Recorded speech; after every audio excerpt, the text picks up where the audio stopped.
विश्वास पहली बात, आस परिहरे, दूसरों से कोई आशा नहीं रखे। किससे क्या चाहोगे? ये क्या दे सकते हैं संसारी लोग? कोई ऐसा नहीं है जो मांगने में ना उतारू हो, सब मांग रहे हैं। अगर मांगना ही है तुमसे तो ऐसे से मांगो जहां से मांगना मिट जाए। वो केवल भगवान, केवल भगवान।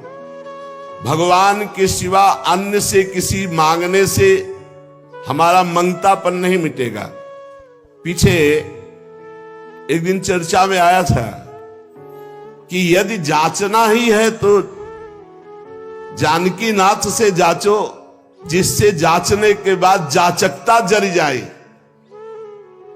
मांगना मिट जाए। पहला, विश्वास करो तुम्हारे ऊपर भगवान की विशेष कृपा है। दूसरा, हमें कभी किसी से मांगना नहीं, अगर मांगना है तो सिर्फ भगवान से। तीसरा, निरंतर हमें नाम जप करना है। ये बहुत बड़ी बात तीन है। भगवान पर दृढ़ विश्वास, अन्य किसी का आशा भरोसा नहीं, और निरंतर नाम जप। तो कह रहे बिनु श्रम तरई भवनाथ सो समराम। अन्य कोई साधन का श्रम नहीं, उसे निश्चित भगवत प्राप्ति हो जाएगी। भगवान पर विश्वास रखकर नित्य स्मरण करने का हमें प्रयत्न करना है, प्रयत्न करना है। जितनी हमें सामर्थ्य दी है उतना हमें करना है। आगे की बात भगवान संभाल लेंगे, पक्का समझ लो। घंटों आप संसार की वार्ता कर सकते हो, घंटों आप संसार के दृश्य देख सकते हो। जैसे 3 घंटे 2.5 घंटे की फिल्म है, आपका बिल्कुल मन नहीं भागेगा। लेकिन 2.5 घंटे बैठकर माला जपो, फिर देख लो क्या दुर्दशा करता है मन, परेशान कर देगा आपको। बस यही, क्योंकि जब 3 घंटे फिल्म देखता है तो सब कुछ कवर कर रहा है प्रपंच, अनजाने में सीसीटीवी की तरह। और जब नाम जप करते हो 3 घंटे, तो वो अंदर से मन को खाली कर रहा है, मन को निर्मल कर रहा है। ये बात पकड़ लो तो हिम्मत पूर्वक डटे रहोगे, और नाम जब छोड़ोगे नहीं तो तुम्हारा मन निर्मल हो गया। और जहां मन निर्मल हुआ, निर्मल जन मन सो मोहि पावा, वो भगवान को प्राप्त कर लेता है। ये विश्वास रखो, भगवान हर समय तुम्हें देख रहे हैं। भगवान सर्व सामर्थ्यशाली है, और भगवान ने तुम्हें निमंत्रण दिया है अपने साक्षात्कार का। तभी मानव देह और साधु संग और भजन के रंग में चलने का अवसर मिला है। भगवान ने तुम्हें निमंत्रित किया, आओ परमानंद का भोग लगाओ। शब्द, स्पर्श, रूप, रस, गंध, ये सब चिदानंद में भगवान के, इनका आनंद लो। जब भगवान ने निमंत्रण कर ही दिया है तुम्हें और पंगत में बैठाल दिया, ये पंगत में बैठे हो, परमानंद की भोग वृत्ति, परमानंद का भोग लगकर तुम्हें प्रसाद मिलेगा। भगवत शब्द, भगवत स्पर्श, भगवत रूप, भगवत लीला, भगवत धाम का ये जो आनंद है, ये परमानंद परोसा जाएगा। आप पंगत में बैठ गए। कोई धर्मात्मा पुरुष जब तुम्हें पंगत में बैठालता है, पत्तल दोना डाल देता है, तो इसके बाद तुम्हें उबने की जरूरत नहीं, सामान भी आएगा। वो ऐसा कंजूस नहीं कि पत्तल दोना डाल के उठा दे और भगा दे। तो भगवान ने तुम्हें बुलाया, वृंदावन आए, सत्संग सुनाया, अपने मार्ग में चलने का उत्साह दिया, तो भगवदानंद की प्राप्ति भी उन्हीं की कृपा से होगी। तुम चिंता मत करो। एक और तुम्हें बात बता दे खास, यदि भगवान के आश्रित हो गए हो, अंदर से दृढ़ भरोसा भगवान का, और निरंतर भजन भी नहीं होता, तो आपको निरंतर भजन का ही फल मिलेगा।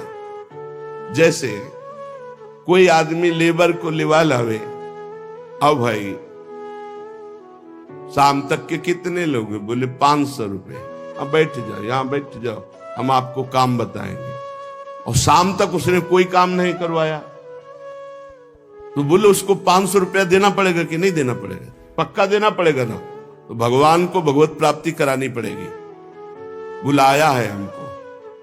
श्री राधिका कृपा बिनु सबके मनन अगम में श्री जी ने वृंदावन बुलाया है। जिनको वृंदा विपिन है कृपा ते नहीं की हुए, तभी तो यहां आ पाओगे। सत्संग सुनाया। क्यों सुनाया सत्संग? हम फंसे थे संसार में, फंसे रहने देते। क्यों सुनाया? संसार का राग हटवाया सत्संग के द्वारा, क्योंकि वो मिलना चाहते हैं आपसे। इतना जब कर दिया तो अब आप अंदर से भगवान की शरणागति स्वीकार करो, अंदर से भगवान का आश्रय स्वीकार करो।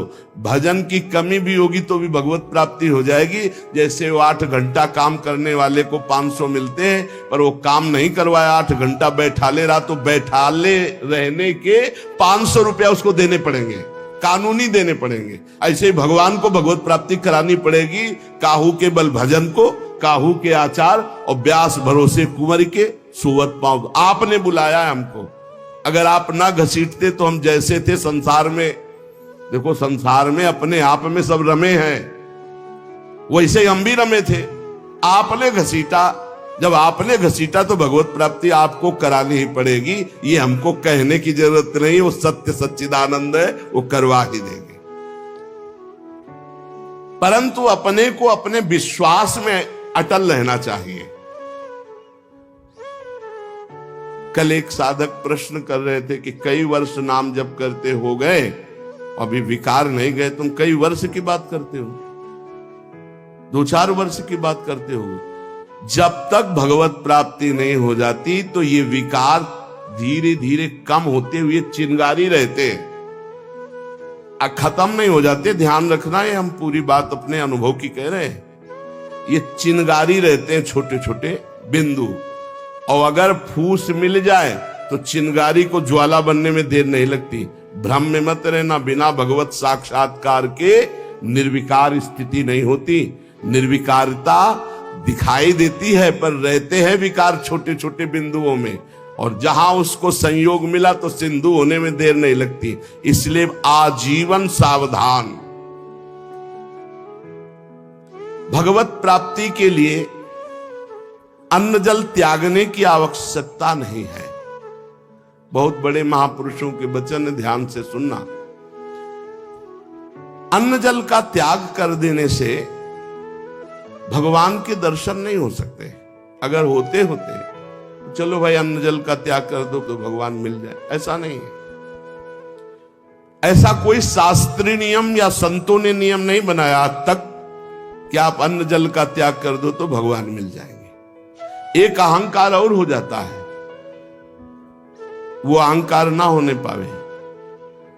अगर हम फलाहार रहते हैं तो भजन के लिए रहते हैं, हर समय हमारा सात्विक भाव बना रहे और निरंतर भजन बने, बढ़िया बात है।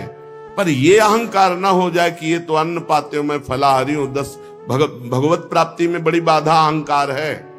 निरंतर भजन और दैन्य, अगर रोटी दाल पाने से होता है तो आराम से पाइए, उसी से भगवत प्राप्ति हो जाएगी। श्री भगवान की कृपा भजन से अनुभव में आती है, अन्न जल त्यागने से नहीं। भगवान के दर्शन भजन से होते हैं। जितना भजन करोगे भगवद आश्रित होकर, उतने नजदीक आप पहुंचते जाओगे भगवान के। एकादश स्कंद में 9 योगेश्वर जन कहते हैं, जैसे भूखे आदमी को एक एक कवल भोजन तो तुष्टि पुष्टि क्षुधा निवृत्ति होती जाती है, ऐसे ही एक एक भजन, एक एक नाम जप संसार से वैराग्य, स्वरूप का ज्ञान और भगवान से प्रेम, ये एक एक भजन में होता जाता है। तो अब जैसे कई दिनों का भूखा है, 1 2 4 कवल पवा के रोक दो तो कुछ अनुभव नहीं होगा और भूख व्याकुल। ऐसे ही 2-4 माला कर लिए आप, काम वो भी हो रहा है 2-4 माला से ही, लेकिन आपको अनुभव नहीं होगा। अनुभव होगा जैसे वो आधा पेट भोजन कर ले और फिर स्वाद उसे खीर का सब्जी का अलग अलग आएगा, इतना भूखा कि पहले आधा पेट हो जाए। ऐसे ही हमको कम से कम 12 घंटा भजन में व्यतीत हो, तब हमारी समझ में आएगा कि नाम का स्वाद क्या है।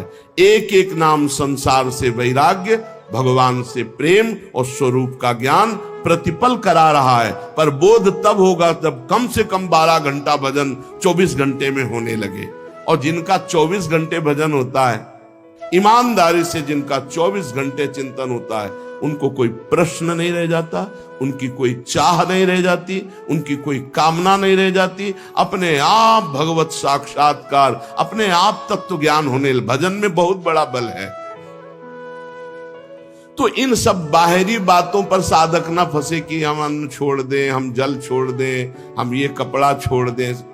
सर्दी है, चिंतन हो रहा सर्दी का, अरे चाहे टाट मिले चाहे कंबल तत्काल ओढ़ लो, चिंतन सर्दी का ना हो।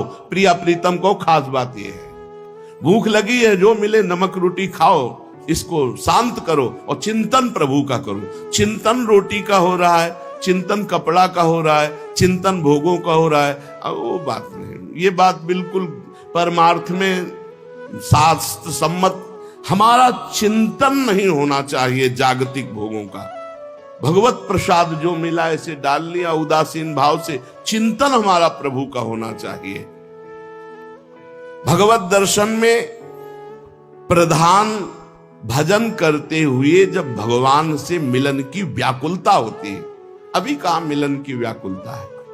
भजन खास बात भजन है, जितना देर भजन करोगे उतने आप उज्जवल और पवित्र होते चले जाओगे।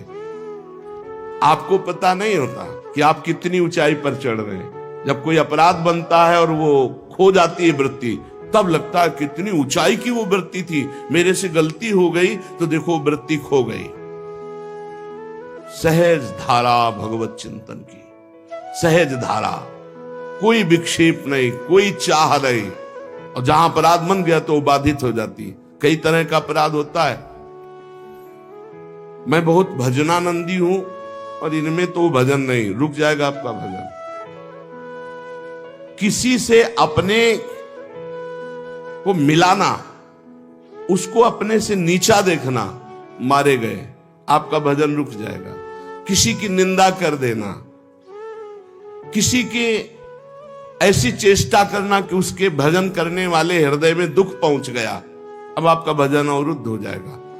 ना कोई चेष्टा, ना कोई निंदा और ना कोई मिलान किसी से करना है। हर समय देखना है हमारे ऊपर भगवान की विशुद्ध कृपा है, सब संतों की कृपा है, चराचर जगत की हमारे ऊपर कृपा है, सब श्रेष्ठ है, हम सबसे लघु। अब भजन आपका निरंतर चलेगा। अनन्य भजन में ना तन की शुद्धि रह जाए और ना मन की शुद्धि रह जाए। मन भी बेशुद्ध हो जाता है। अभी हमारा मन नहीं लगता तो मन की शुद्धि है, भजन की नहीं, ध्यान रखना। बैठे हो, शरीर में पीड़ा हो रही, अभी तन की शुद्धि है, भजन की। जब भजन में आएगी तो तन मन डारे खोए, लगन लगन सब कोई कहे, लगन कहावे सोए। जा लगन में तन मन डारे खोए। ऐसा भजन चल रहा है कि मन भी पंग हो गया, तन की भी शुद्धि नहीं। यह है भगवत साक्षात्कार के लिए। जानबूझकर हठपूर्वक अन्न, वस्त्र आदि आदि जो शरीर निर्वाह के लिए इनको छोड़ना बड़ा हानिकारक है। शरीर को स्वस्थ रखना भजन के लिए बहुत आवश्यक है। आपका शरीर स्वस्थ है, आप आराम से 2-4 घंटे आसन में शांत बैठकर मन को परमात्मा में लगा सकते हैं। अब आज कलयुगी शरीर ऐसे हो रहे हैं, नौजवान आदमी ब्लड प्रेशर, शुगर, क्या क्या परेशानियां। भजन कर लो, आगे और समय ऐसा आने वाला है भजन के लिए अवसर नहीं। जानबूझकर हठपूर्वक अगर आपको सुविधा सामग्री मिल रही शरीर रक्षा के लिए तो उनका त्याग ना करो। इसके त्याग से कुछ नहीं होता। अब शरीर ये सब अनुभव की बात है। शरीर उघार, सर्दी में शरीर कांप रहा है तो चिंतन तो जा रहा है ना सर्दी का। अरे जैसा भी टाट पट्टी कंबल जो भी मिले शरीर में डाल लो। अब चिंतन प्रिया प्रीतम को रहे, ये खास बात है। ये बहुत समय के बाद समझ में आती नहीं तो अहंकार बना रहता है। स्वेटर कंबल के त्यागी हो, चिंतन सर्दी का हो रहा है, प्रिया प्रीतम का चिंतन करना है, परमात्मा का चिंतन कर। खास बात है चिंतन नहीं छूटना चाहिए तो तुम्हारा त्याग सार्थक। और अगर चिंतन